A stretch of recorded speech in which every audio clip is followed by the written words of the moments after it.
De retour sur le plateau de l'Africa Newsroom, parmi nous toujours nos éditorialistes Alfred Chango, Camille Sari et puis également notre invité Lucien Tapé-Mambo. Je rappelle que vous êtes président de la Confédération africaine des ONG. Tout de suite notre dossier du jour.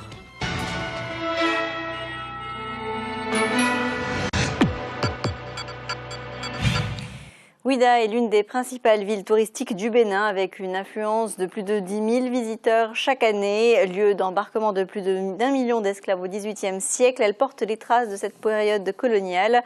Au-delà de cet aspect touristique, la cité historique se veut désormais une vitrine du développement durable au Bénin. Reportage de notre correspondante Chérel Yoa Tawema. Ville touristique, Ouidah a été au XVIIIe siècle l'une des principales plaques tournantes du commerce des esclaves dans le golfe de Guinée. Plus d'1 million d'Africains ont embarqué de la plage de Ouidah vers les Amériques. La place aux enchères, la porte du non-retour sont quelques monuments qu'abrite Ouidah et en font la renommée, tout comme la célébration de la fête des religions traditionnelles le 10 janvier.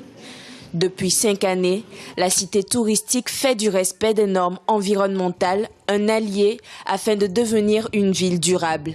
Cette vision écologique se traduit par la préservation des berges et des mangroves ainsi que l'assainissement des routes.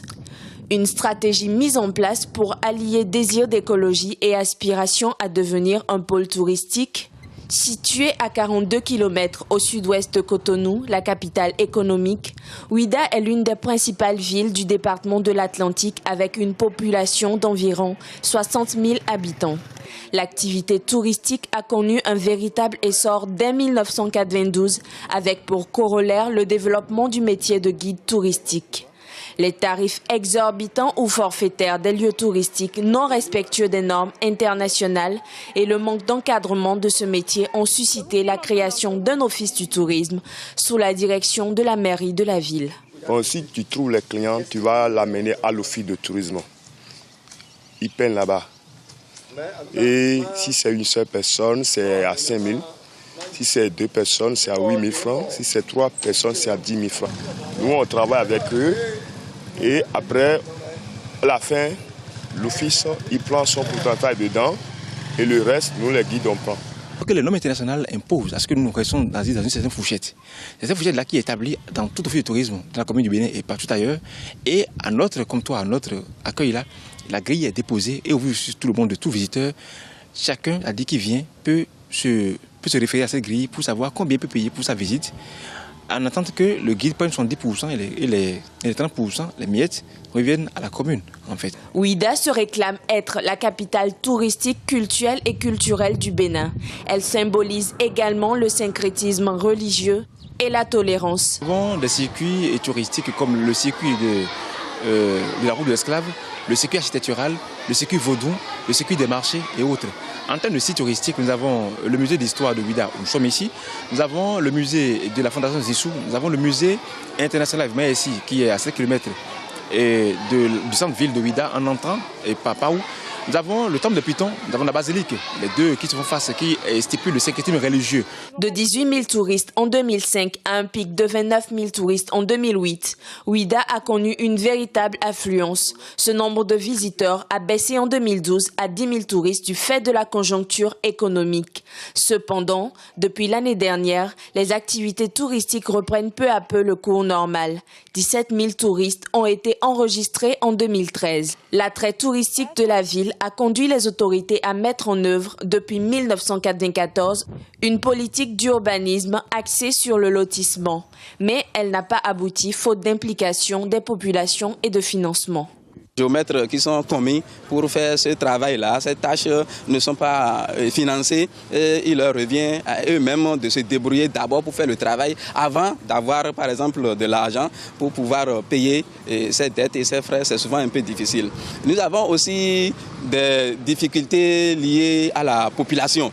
cette population-là qui ne comprend pas jusque-là le bien fondé du lotissement.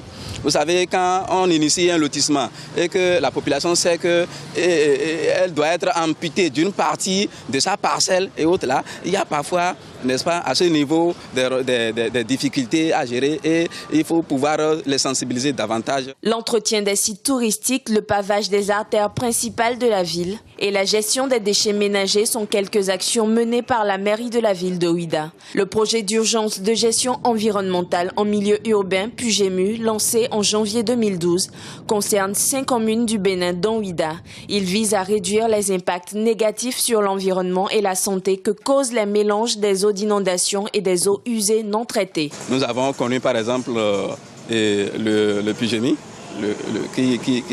qui regroupe un certain nombre de communes et dont la mairie de Ouidah en bénéficie, et qui concerne surtout la gestion des déchets, c'est-à-dire de l'environnement et de l'assainissement. Il y a un autre programme, la GIZ, je crois, qui nous aide actuellement à élaborer, n'est-ce pas, le STAC, le schéma directeur d'aménagement de la commune, pour qu'ensemble nous puissions améliorer ce secteur-là. Inscrite sur la liste du patrimoine mondial de l'UNESCO depuis 1985, la ville de Ouidah essaie d'entretenir et de préserver ses monuments.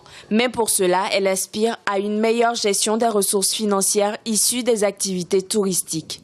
Je crois avoir reçu un fils de la ville de Ouidah ici qui est en train de vouloir faire renaître un projet à la taille de Ouidah 92 pour pouvoir communiquer encore une fois entre les esprits de Ouidah, les esprits contemporains de Ouidah, avec ceux qui sont de la diaspora, c'est-à-dire ceux qui sont les descendants d'esclaves qui vivent ailleurs, et l'Europe elle-même, en l'occurrence la France, qui a démarré l'histoire, et la France, l'Italie, le Portugal qui ont démarré cette histoire-là, pour que l'on puisse et permettre une communion à nouveau. Mais en dessous, c'est que ça relève un aspect économique qui permettrait désormais au Bénin et à Ouidah de pouvoir prospérer.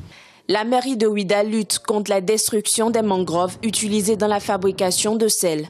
L'aménagement des zones humides de la commune, la préservation des berges, des forêts sacrées et la réhabilitation des monuments sont quelques projets environnementaux de la commune.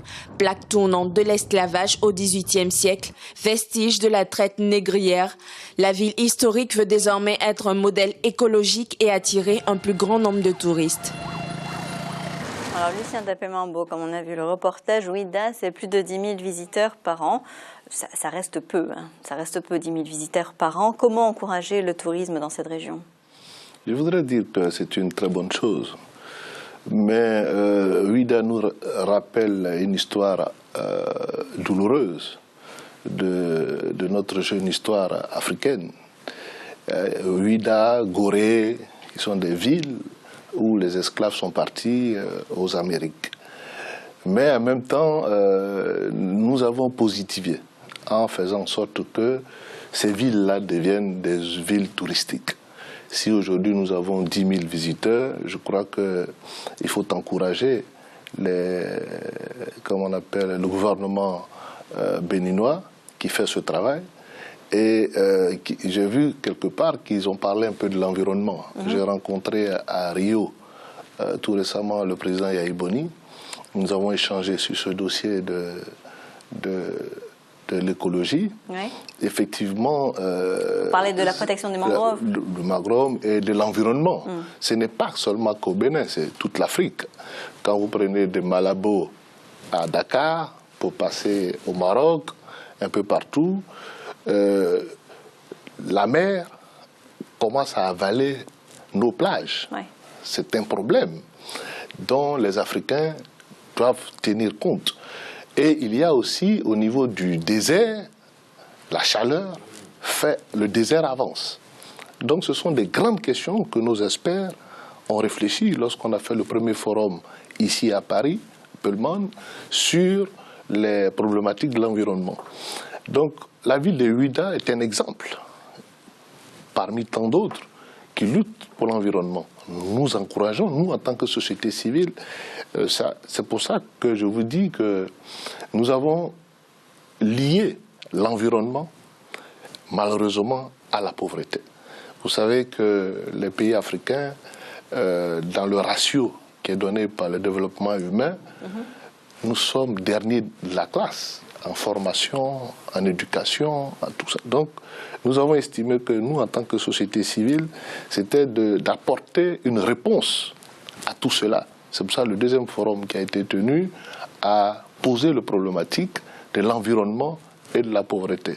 Donc, pour revenir à la question précise, la ville de Ouidah est un exemple de vivacité que les Africains peuvent faire. Il faut encourager, il faut demander à nos gouvernements de ne pas rester sur place, de faire savoir, par exemple, aux Européens, en faisant une plateforme de rencontre pour montrer la ville de Ouidah, pour montrer tout ce qu'il faut. Parler de campagne de marketing. Il faut ici. même encore aller plus loin, parce que ceux qui sont sortis de Ouidah, ceux qui sont sortis comment on l'appelle, de Gorée, sont aux États-Unis, sont dans les Amériques. Il faut aller, il faut faire une grande campagne. Je reprends ce que vous venez de dire, c'est-à-dire faire de grandes campagnes de marketing, c'est ça, à l'adresse de la diaspora, parce que, comme je vous l'ai dit, l'avenir de l'Afrique passe par le tourisme. Et je le dis, dans les 50 prochaines années, le continent qui sera le plus recherché, c'est le continent africain.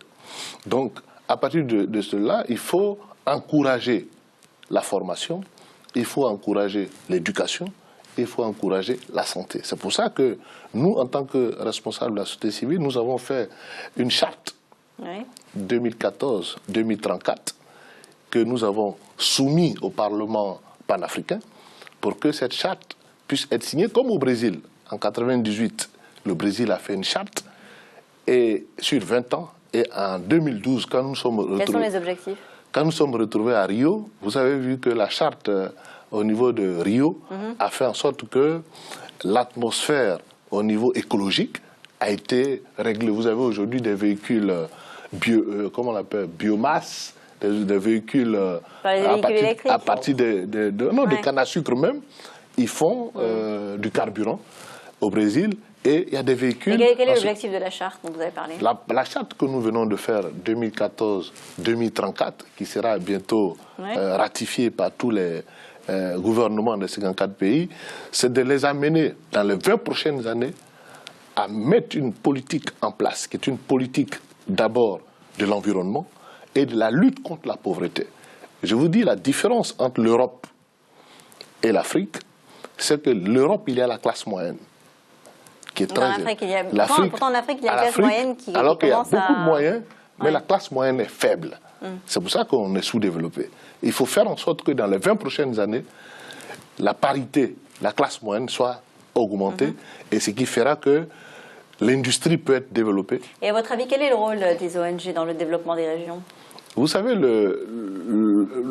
les ONG sont d'abord des organisations non gouvernementales qui sont au bas de l'échelle avec les populations, qui prennent les aspirations des populations et qui les donnent aux décideurs. Pour dire, je prends un exemple, si on veut faire une école dans une maternité quelque part, on informe une ONG. Et l'ONG envoie l'information au niveau des décideurs. Et si ces décideurs ne prennent pas de décisions pour mettre en place cette maternité, l'ONG a la capacité, dans les relations bilatérales ou multilatérales que le gouvernement a avec les partenaires de développement, solliciter auprès de l'AFD, auprès de l'Union européenne.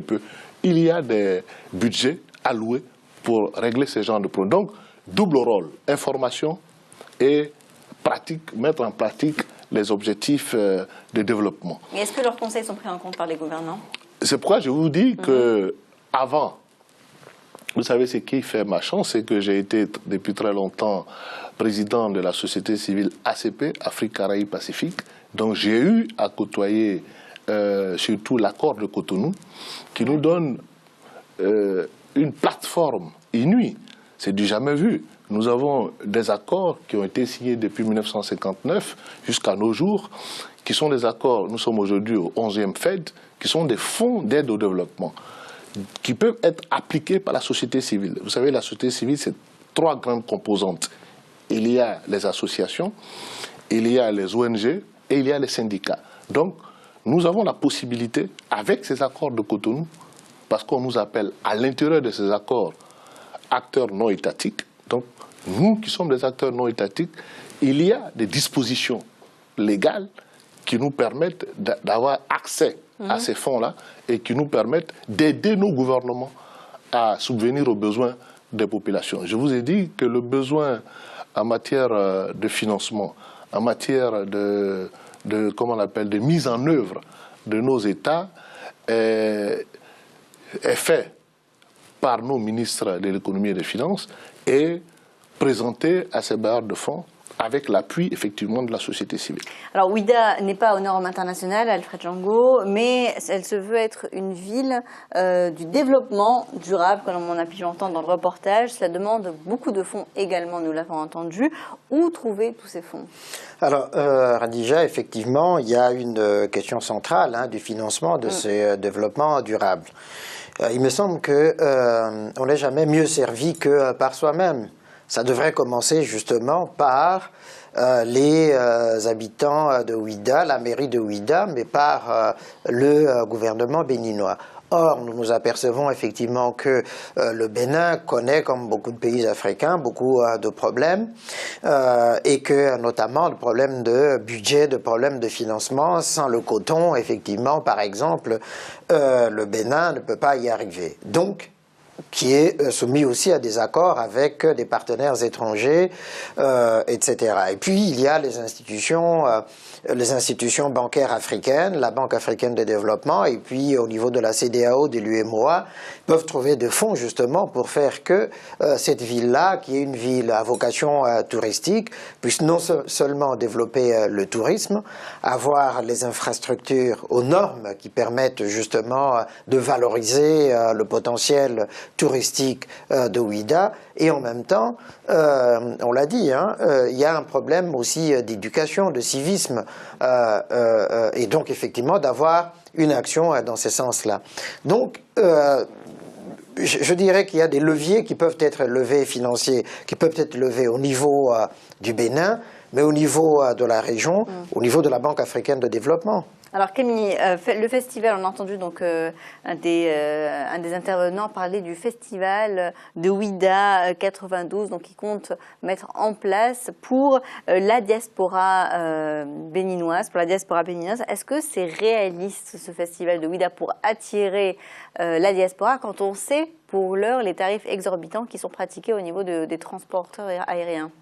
Khadija, donc c'est réaliste de l'organiser. Ça se fait dans beaucoup de pays qui... Je parle de réalisme au niveau de l'objectif. De l'objectif. Par contre, il faut vraiment des tarifs acceptables parce que maintenant, le critère de prix, parce que nous sommes quand même dans une crise, il ne faut pas l'oublier, quel que soit notre localisation, on peut être africain basé aux États-Unis ou en Europe, nous devons tous gérer nos deniers de façon, je dirais, très économe. Et il y a une guerre des prix, il ne faut pas l'oublier aussi, sur le plan touristique. Est-ce que la destination Bénin est compétitive Elle est compétitive, mais si on ne fait pas d'efforts en matière, par exemple, tarifs aériens, on en a parlé dans cette chaîne, il n'y a pas que l'hébergement, il y a aussi le tarif aérien. Et il faut aussi, ça a été dit dans le reportage, il faut afficher les tarifs. Il faut que les gens aient le sentiment de payer le vrai prix, que ce n'est pas à la tête du client, parce que vous êtes européen, vous payez plus cher, etc.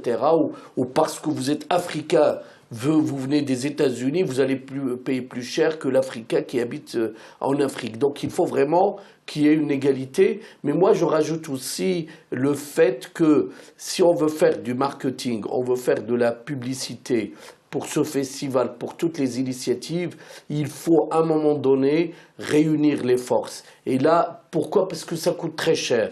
Vous avez vu dans le métro parisien, new-yorkais ou n'importe, vous avez des affiches, des panneaux pour la destination telle ou telle. Qui est développé justement. Mais il y a des possibilités, il faut rendre la destination Afrique une destination qui est vraiment, je dirais, prisée. Mais il faut pas le faire par pays, Parce que je sais qu'il y a des pays qui le font, ils font des cartes, ils font appel à des prestataires, ça coûte très cher.